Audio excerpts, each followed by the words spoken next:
अस्सलाम वालेकुम जी। आज हम बना रहे हैं अंडों का हलवा। बहुत ही इजी और सिंपल रेसिपी है, झटपट से आपका तैयार हो जाएगा।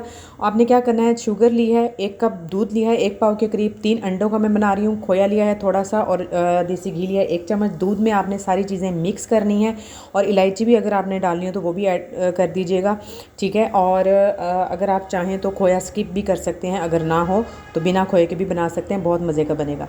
एक पैन लेना है, उसके अंदर आपने घी डालना है, ठीक है, घी ही डालना है, ऑयल नहीं डालना है। उसके बाद आपने इसको मिक्स करना है।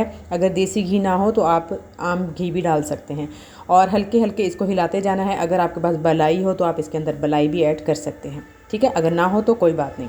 अच्छा जी, बनाना आपने इसको हल्की आंच पे आहिस्ता आहिस्ता, ये देखें दूध और पानी जो है वो अलग हो रहा है और अंडे और खोए जो है कितनी ज़बरदस्ती शक्ल में आ चुके हैं और आपने इसको आहिस्ता आहिस्ता भूनते जाना है। और जब ये घी छोड़ने लगेगा तो आपका अंडों का हलवा तैयार है। लीजिए जनाब, हमारा अंडों का हलवा जो है वो रेडी है। इसको